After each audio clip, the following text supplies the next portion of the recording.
बिस्मिल्लाहिर्रहमानिर्रहीम अस्सलामुअलैकुम वरहमतुल्लाहि वबरकातुहू। उम्मीद है दोस्तों आप सब खैर आफियत से होंगे। CS101 का आज हम मॉड्यूल नंबर 34 एंड 35 जो है वो कवर करेंगे। मॉड्यूल नंबर 34 एंड 35 के अंदर जिन चीज़ों को दोस्तों मैंने हाईलाइट किया हुआ है, जिन लाइंस को, उन लाइंस को आप भी अपने हैंडआउट्स के ऊपर जो है वो हाईलाइट कर लें। और यही चीज़ें जिनको मैंने हाईलाइट किया हुआ है यही इंपॉर्टेंट है, तो आप इनको सिर्फ कवर कर दीजिएगा। दोस्तों यहाँ पे CPU का आर्किटेक्ट उसने बताया है कि आर्किटेक्ट कैसे CPU का डिज़ाइन किया जाता है। तो जो CPU are design to recognised instruction and coded as bit pattern, वो कह रहा है कि CPU को इस तरह से डिज़ाइन किया जाता है कि हमारी जो रिकॉग्नाइज्ड इंस्ट्रक्शंस होती हैं प्रोग्राम की, उन इंस्ट्रक्शंस को एनकोड करने के लिए हम बिट पैटर्न का इस्तेमाल करते हैं। अब इसका मतलब ये है दोस्तों कि इंस्ट्रक्शंस को जो है वो जब इनकोड किया जाता है, इनकोड का मतलब होता है कि उनको बाइनरी लैंग्वेज में यानी 0101 की फॉर्म में कन्वर्ट करने के लिए हम बिट पैटर्न्स का इस्तेमाल करते हैं। This collection of instructions along with the encoding system is called the machine language. ये बहुत इंपॉर्टेंट आपकी डेफिनेशन है मशीन लैंग्वेज की, कि इसका मतलब होता है कि वो कह रहा था कलेक्शन ऑफ इंस्ट्रक्शंस के, जो हमारे पास इंस्ट्रक्शंस की कलेक्शन होती है, उन इंस्ट्रक्शंस की कलेक्शन को जब हम एनकोड करते हैं एनकोडिंग सिस्टम के थ्रू जो है, तो कहता है इस मैकेनिज्म को हम मशीन लैंग्वेज कहते हैं। कहता है an instruction expressed in this language is called a machine level instruction और more commonly a machine instruction। तो कहता है वो जो इंस्ट्रक्शन जिनको हम एक्सप्रेस कर रहे हैं किसी दूसरी लैंग्वेज के अंदर, तो कहता है इस काम को हम मशीन लेवल इंस्ट्रक्शन कहते हैं, यानी ऐसी इंस्ट्रक्शन जिनको हम एनकोड कर रहे हैं, तो ऐसी इंस्ट्रक्शन को मशीन लेवल इंस्ट्रक्शन कहेंगे या फिर उनको कॉमनली मशीन इंस्ट्रक्शन कहेंगे। तो ये तीन बातें इंपॉर्टेंट थी, ऊपर यहाँ पे ये तीनों मैंने आपको डिटेल से बता दी हैं।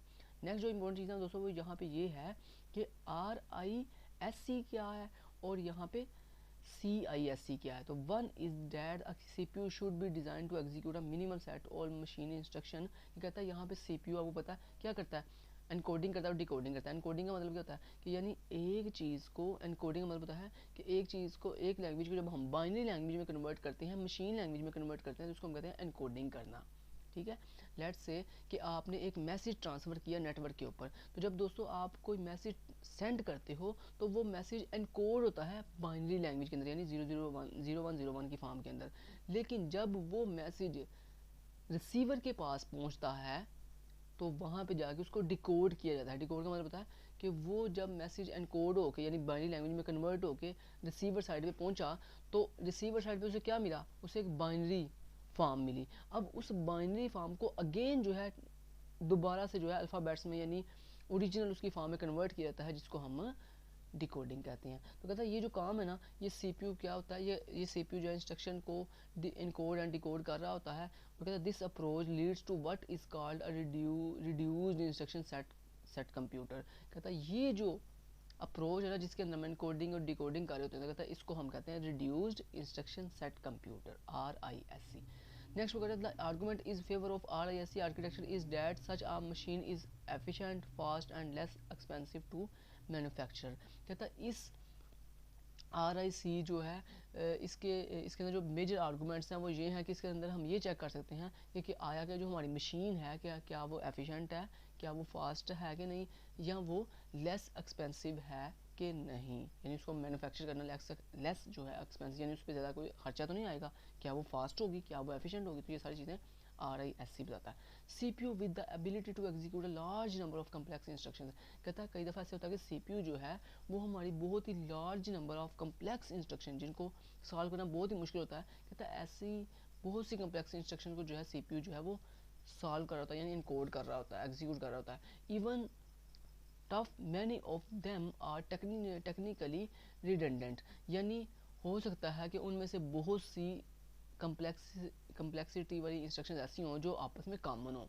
The result of this approach is known as a complex instruction set computer.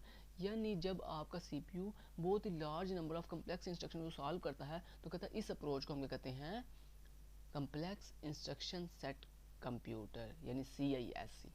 ले जी ये इंपॉर्टेंट डेफिनेशन दो, ये भी मैंने आपको डिटेल से करवा दी है। तो आपका module number 34 complete. Module number 35 पे आते हैं, जिसमें उसने हमें ये बताया है कि RISC और जो CISC जो आप ऊपर दो कैटेगरी पढ़ के आए हो, इन दोनों अप्रोचेज़ इसके बेस पर अगर हम अपने CPU की ब्रांचेस करें तो कहता है उसकी 3 जो है मेन ग्रुपिंग हम कर सकते हैं।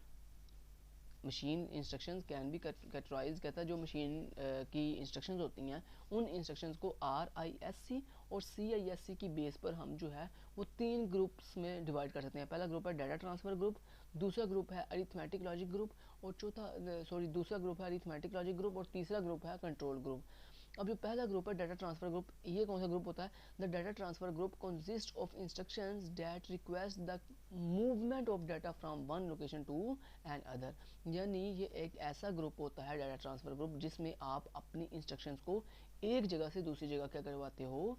मूवमेंट करवाते हो। कहता है are request to fill a general purpose register with the contents of a memory cell is commonly referred to as a load instruction। अब ये बहुत इंपॉर्टेंट डेफिनेशन लोड इंस्ट्रक्शन की। कहता है लोड इंस्ट्रक्शन ऐसी इंस्ट्रक्शंस होती हैं जिनके थ्रू हम जो है अपने जनरल पर्पस रजिस्टर को फिल करवाते हैं with the contacts of memory cell. ठीक है जी, या मेमोरी सेल को जो है वो फिल करते हैं। नेक्स्ट कहता है दूसरा चीज़ है कि स्टोर इंस्ट्रक्शन। अब स्टोर इंस्ट्रक्शंस क्या होती हैं? स्टोर इंस्ट्रक्शन होती हैं request to transfer the contents of a register to a memory cell. यानी जब हम अपने पहली में क्या था कि पहली में हम अपनी मेमोरी से डाटा जो है वो जनरल पर्पस रजिस्टर में फिल कर रहे थे तो उसको हम कह रहे थे लोड इंस्ट्रक्शन।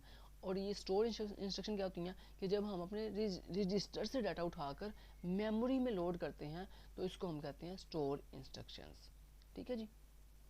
नेक्स्ट अगला आता है जी arithmetic and logic group. The arithmetic logic unit is capable of performing operations other than the basic arithmetic operation.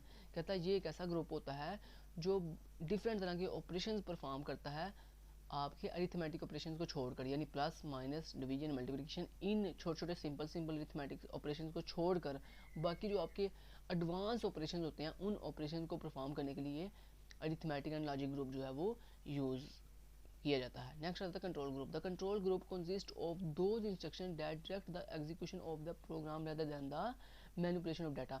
यानी जब आप अपनी इंस्ट्रक्शंस को डायरेक्टली एग्जीक्यूट करते हो बजाय आप डाटा को मैनिपुलेट करने के, तो कहता है ये काम कौन करता है कि अगर आपने अपनी इंस्ट्रक्शन को डायरेक्टली यानी एग्जीक्यूट करवाना हो तो ये इसके लिए हम जो है ग्रुप यूज़ करते हैं वो है जी कंट्रोल ग्रुप। ठीक है, तो यहाँ पे लेक्चर नंबर मॉड्यूल नंबर 35 भी आपका कंप्लीट होता है। Thank you so much, till then guys take care, अल्लाह हाफ़िज़।